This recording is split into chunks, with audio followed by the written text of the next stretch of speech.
Good evening. This is World News. Tonight, war math that should command attention.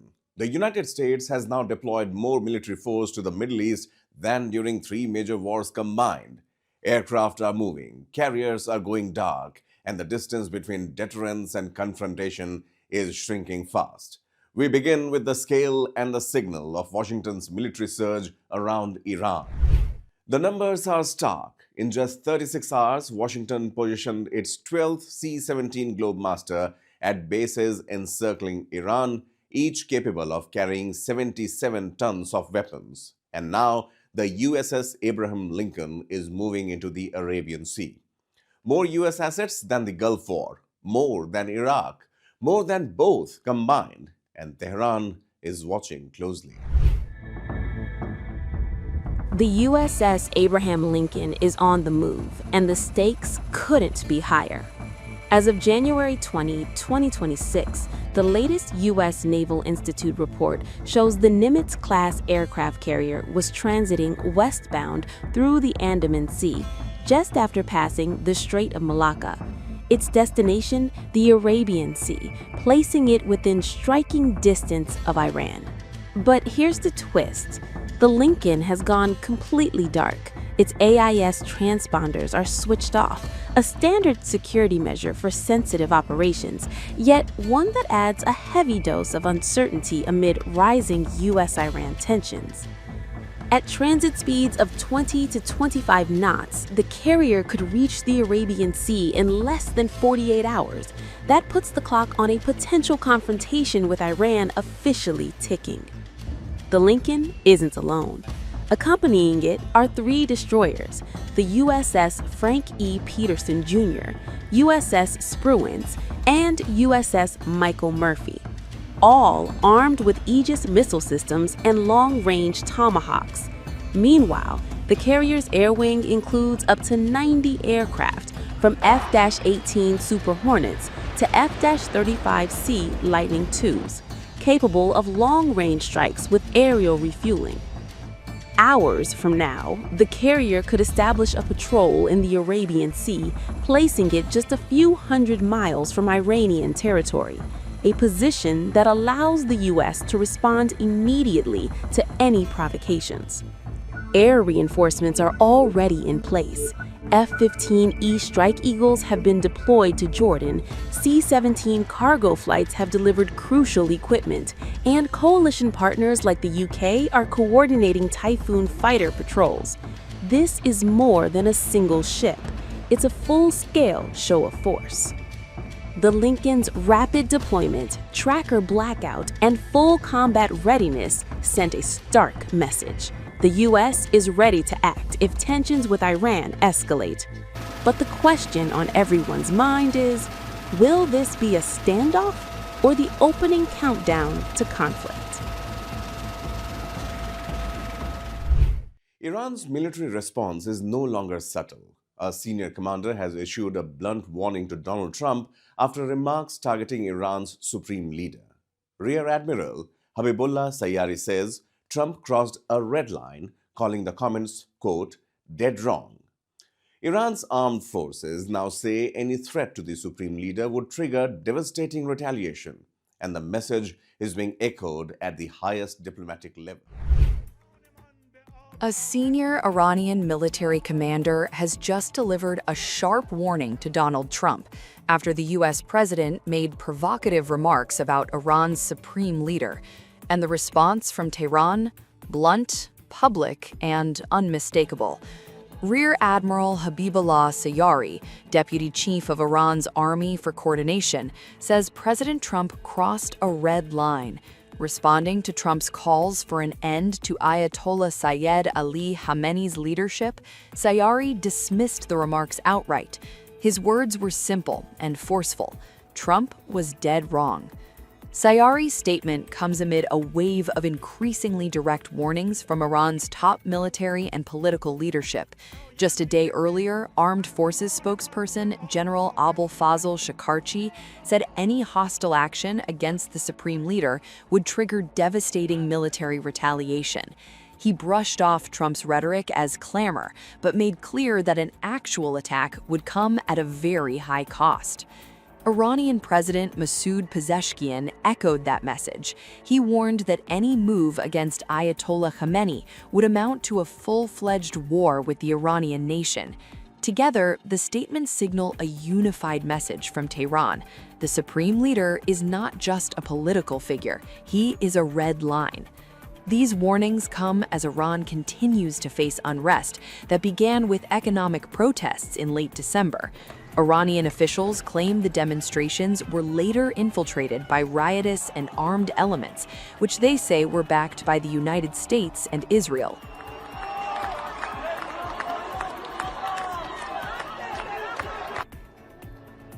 According to Iranian intelligence, security forces moved quickly, arresting ringleaders, seizing weapons, and restoring order across the country.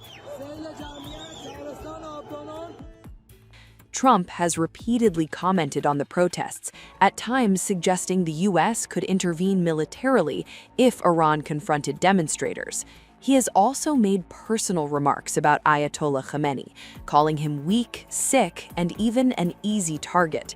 Those comments appear to have intensified Iran's response. Sayari pointed to January 12th, when millions of Iranians rallied nationwide in support of the supreme leader. He said the massive demonstrations neutralized what he described as foreign plots against Iran's Islamic system. According to the commander, the events showed public unity, not weakness. Sayari also stressed that Iran's armed forces are stronger than ever. The message from Tehran is now unmistakable. Iran's leadership says criticism is one thing, but threats against its supreme leader cross into dangerous territory. As tensions rise and rhetoric sharpens, the question remains, will words stay words, or is the region edging closer to another confrontation?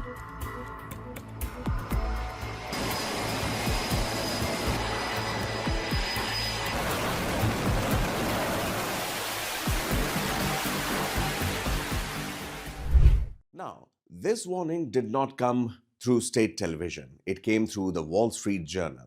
Iran's Foreign Minister Abbas Araghchi writes that Iran is fully prepared to fire back with everything it has if attacked. He calls it not a threat, but a reality check. Take a look. Iran's foreign minister has just issued his most direct warning yet to the United States, and he did it in plain sight. Not at a rally, not through state TV, but in an opinion piece for the Wall Street Journal. Iran's foreign minister warns Trump, "We will fire back." Iranian Foreign Minister Abbas Araghchi says Iran is prepared to respond with overwhelming force if it comes under attack again. In his words, "Our powerful armed forces have no qualms about firing back with everything we have if we come under renewed attack." Araghchi stressed that this was not a threat, but what he described as a realistic assessment of Iran's military posture. Araghchi said Iran showed restraint earlier this year, but warned that restraint should not be mistaken for weakness. According to him, any future conflict with the United States would not be limited or short-lived. He wrote that an all-out confrontation would be ferocious, would drag on far longer than expected, and would likely pull the entire region into the fighting. Araghchi repeatedly blamed Israel for escalating tensions between Tehran and Washington. He claimed that Israel and what he described as its supporters in Washington are pushing the U.S. toward a war based on unrealistic assumptions. Assumptions, he says, ignore the regional consequences. Turning to President Donald Trump, Araghchi said Trump sees himself as a deal-maker, but argued that his policies have instead produced instability. He pointed to conflicts across the Middle East and said that lives have been lost in multiple countries during Trump's current term. Araghchi also claimed that U.S.-Iran talks in Oman last year came close to a compromise before collapsing. He said those talks failed because of political pressure inside Washington, which he attributed to Israel-linked interests. On the recent unrest inside Iran, Araghchi rejected allegations of a violent crackdown on peaceful protesters. He said the protests were initially recognized as legitimate, but later, according to him, were overtaken by armed groups and what he called terrorist actors. Araghchi claimed Iranian police were caught off guard by coordinated attacks and that officers were killed in brutal ways. To illustrate the scale, he compared it to 600 U.S. law enforcement officers being killed in 72 hours. Independent human rights organizations dispute Araghchi's version of events.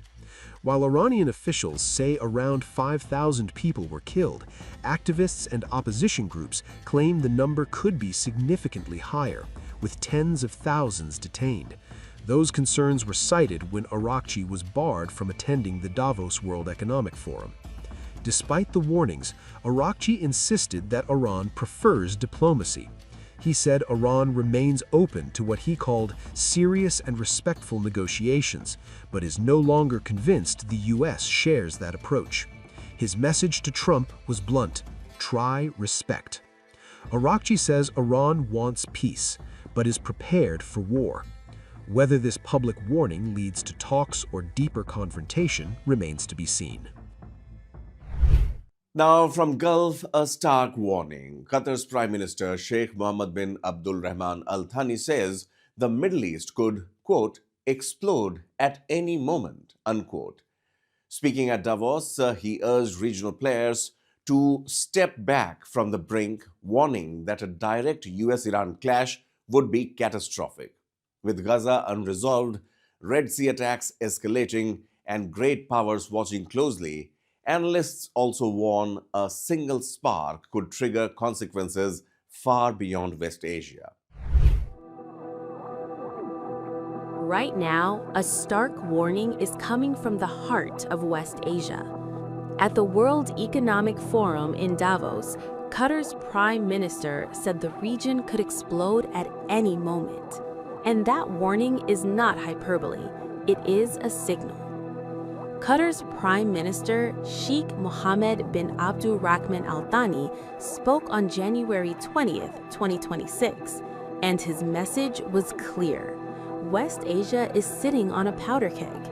He urged regional powers to unite, rebuild trust, and rethink the entire security architecture before it is too late. Why now?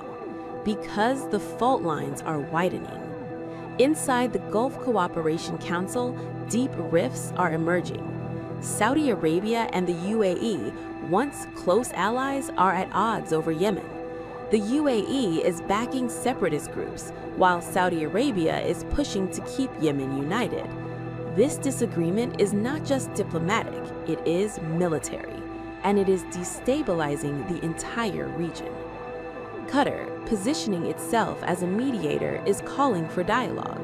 It is quietly aligning with Saudi Arabia, while warning that any escalation could spill into the Red Sea, into Sudan, into Somalia. A regional fire becoming a continental one. But the bigger shadow looms over Iran. The aftershocks of the Gaza conflict are still unresolved. Houthi attacks in the Red Sea continue to threaten global shipping, and U.S.-Iran tensions are rising after Iran's crackdown on anti-regime protests. Qatar's foreign ministry has been blunt. Any U.S.-Iran military escalation would be catastrophic, not just for the region, but for the world. Here's why. A direct U.S. strike on Iran would not stay limited. Iran's network of proxies, Hezbollah in Lebanon, Houthis in Yemen, militias in Iraq and Syria, would respond immediately. U.S. bases, Israeli targets, Gulf states, multiple fronts at once. And then there's energy. Iran controls the Strait of Hormuz, a choke point for 20% of the world's oil. Close that strait and global markets panic. Russia, deeply tied to Iran through weapons and war in Ukraine, could step in. China, Iran's top oil buyer, could deploy naval forces if energy flows are threatened.